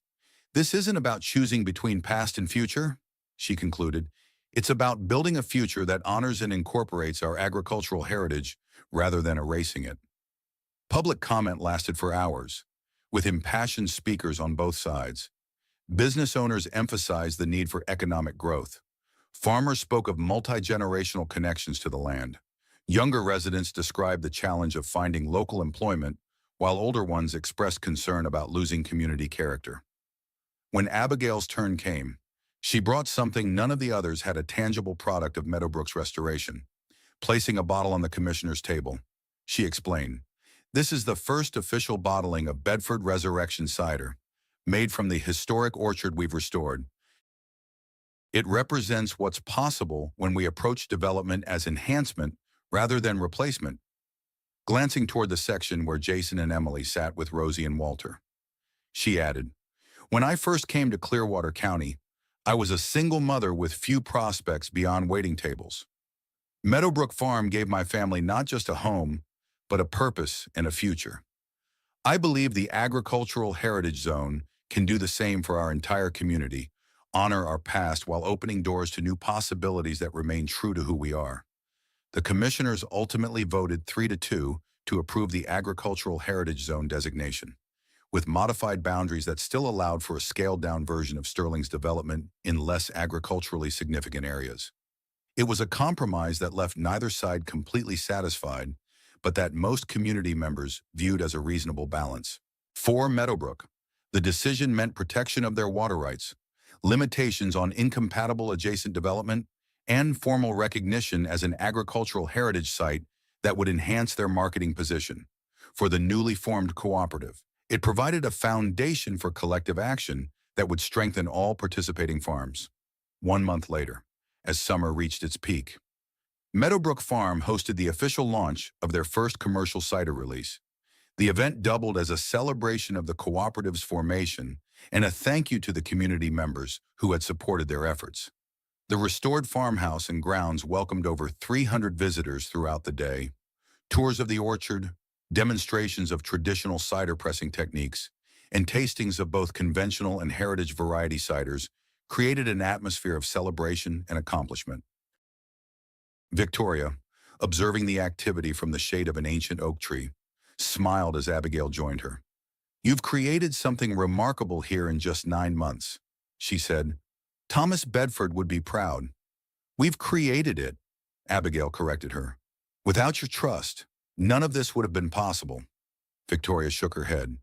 "The trust provided opportunity, but you provided vision and determination. There's a difference between restoring buildings and revitalizing a heritage. You've done both."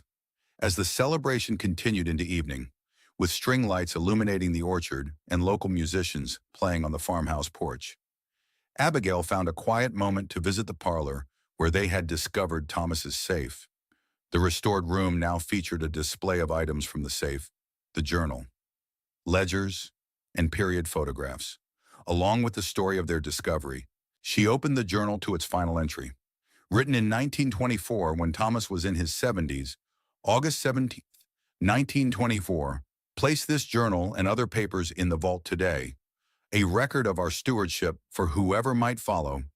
Orchards, like all worthwhile endeavors, require faith in a future beyond our own horizon. We plant trees whose full maturity we may never witness.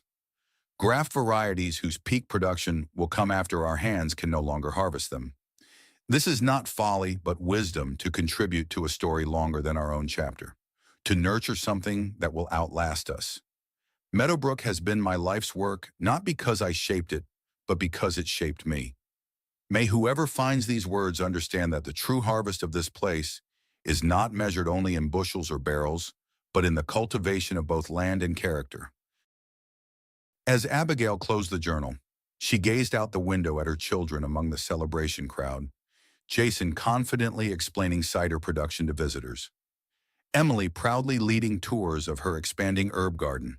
Beyond them, cooperative members discussed plans for shared equipment purchases and marketing initiatives. University researchers collected data from the experimental orchard sections. The hidden safe had indeed changed everything, though not in the way treasure stories usually unfold. Its contents knowledge, history, connection to the past had proved more valuable than gold or jewels could have been. Thomas Bedford's vision, preserved in that safe for nearly a century, had catalyzed not just the rebirth of one farm, but potentially a new model for rural preservation across the county. As the summer sun began to set, casting long shadows across the orchard, Dr. Winters approached Abigail with an excited expression. "I've been meaning to tell you all day," she said, "but it's been so busy. We've completed the genetic sequencing of Thomas's fifth variety, the one with the spice notes, and it's even more remarkable than we thought. The disease resistance profile is unlike anything in our database. This could be revolutionary for organic apple cultivation." Abigail smiled, appreciating the way science was validating what Thomas had achieved through intuition and patient observation. He was ahead of his time in so many ways. "There's more," Dr. Winters continued. "Remember how Thomas's letter mentioned that the true wealth of Meadowbrook was in the North Orchard well? We've been carefully excavating around those oldest trees, documenting the root systems and soil composition, and we found something unusual: a series of clay containers buried between the rows." "Buried containers?" Abigail asked, intrigued. "What was in them?" "Seeds," Dr. Winters replied, her eyes bright with academic excitement. "Hundreds of different seeds, carefully preserved in sealed clay pots, each one labeled with a location and date. We've only opened 2 so far, but they contain seeds from all over the world of varieties that might have been lost otherwise. It appears Thomas Bedford was creating what we would now call a seed bank, preserving genetic diversity at a time when most farmers were narrowing their focus to a few commercial varieties." Abigail felt a wave of emotion. Even after months of reading his journals and working his land, Thomas Bedford was still revealing himself, still teaching, still preserving something precious for a future he would never see. "We believe this may be one of the oldest intentional seed preservation collections in the country," Dr. Winters continued. "The university would like to partner with Meadowbrook to document, propagate, and potentially reintroduce some of these varieties. It would be a major contribution to agricultural biodiversity." As the news spread through the celebration, visitors gathered around the North Orchard, where researchers had set up a small display of the clay containers and their contents. Emily, always quick to grasp the significance of things, explained to a group of children how the seeds were like messages from the past and how Thomas had believed in protecting different kinds of plants, so people in the future would have choices. Later that evening, as the crowd thinned and the musicians packed their instruments, Alexander Chen made an unexpected appearance. He stood at the edge of the property for a long moment, observing the scene, before approaching Abigail where she sat on the farmhouse steps. "Congratulations on your cider launch, Miss Reynolds," he said, his tone professional but without the edge it had carried in previous encounters. "And on the Heritage Zone designation." "Thank you," Abigail replied, surprised by his presence. "I wouldn't have expected to see you here." Chen glanced around at the farm, taking in the restored buildings, the thriving orchard, the sense of community that permeated the place. "I make a point of understanding successful ventures, even when they don't align with my company's approach." He paused. "The seed bank discovery is significant. My board has asked me to convey that Sterling has no intention of interfering with the agricultural heritage zone. In fact, we're adjusting our development plans to create more substantive buffers and potentially some collaborative elements." Abigail studied him, trying to gauge his sincerity. "What changed?" "Market research," Chen answered with unexpected candor. "Our potential buyers are actually quite attracted to the idea of living near a working agricultural heritage district, particularly one with historical significance and innovative practices. They're less interested in a golf course than we anticipated and more interested in farm-to-table amenities, educational opportunities, and authentic rural experiences." He offered her a business card. "When you're ready to discuss how Meadowbrook might supply our farm-to-table restaurant or participate in our agritourism initiatives, I'd appreciate a call. Sometimes opposing visions can find unexpected common ground." With that, he nodded politely and departed, leaving Abigail to consider the irony. The very qualities that had made Meadowbrook worth fighting to preserve were now being recognized as economic assets by the developer who had tried to replace them. As darkness fell, the remaining guests departed, leaving just the family and closest friends. They gathered on the farmhouse porch, passing a bottle of Bedford Resurrection cider as they reflected on the remarkable journey of the past 9 months. "I've been thinking about names," Jason said suddenly. "Names for what?" Abigail asked. "For the seed bank project. If it's going to be a formal partnership with the university, it should have a proper name." He looked at his mother. "I was thinking the Bedford Reynolds Biodiversity Collection." Abigail felt a swell of pride in her son's thoughtfulness. "That's perfect, Jason. And I have something to show you," Emily added, reaching into her pocket and producing a small, smooth stone, the same lucky charm she had clutched so tightly during the auction. "I'm going to bury this by Thomas's special apple trees, for good luck for another 100 years." As Emily darted off to complete her mission, Walter chuckled. "That girl understands stewardship instinctively." "They both do," Abigail agreed, watching as Jason joined his sister, flashlight in hand to illuminate her task.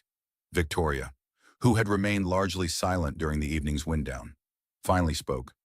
"When I outbid Sterling at that auction, I believed I was saving a farm. I didn't realize I was helping to launch a movement." Rosie raised her glass. "To Meadowbrook past, present, and future. And to hidden safes that hold more than gold," Walter added, as the toast concluded. Abigail's gaze drifted to the North Orchard, where her children's flashlight beams danced among the ancient trees in the darkness.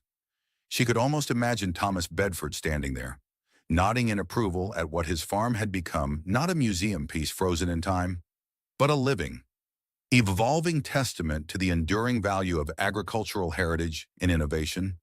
The hidden safe had indeed changed everything, not by providing instant wealth, but by revealing a different kind of treasure, a legacy of stewardship, a vision of sustainability, and the unbreakable connection between past and future that lies at the heart of true cultivation in the years to come. Meadowbrook Farm would face new challenges and opportunities, The Bedford Resurrection cider would win awards and build a national reputation. The seed bank would yield forgotten varieties with remarkable qualities. The agricultural heritage zone would become a model studied and replicated by communities across the country. But on this summer night, as Abigail Reynolds sat on the porch of a farmhouse that had witnessed generations of struggle and triumph, what mattered most was simpler, the knowledge that she and her children had found not just a home, but a purpose. Not just a business, but a calling. Not just a property, but a place in a story much larger than themselves. And somewhere, perhaps, Thomas Bedford was smiling at how his carefully preserved legacy had found exactly the stewards he had hoped for when he sealed his life's work in a hidden safe and entrusted it to the future.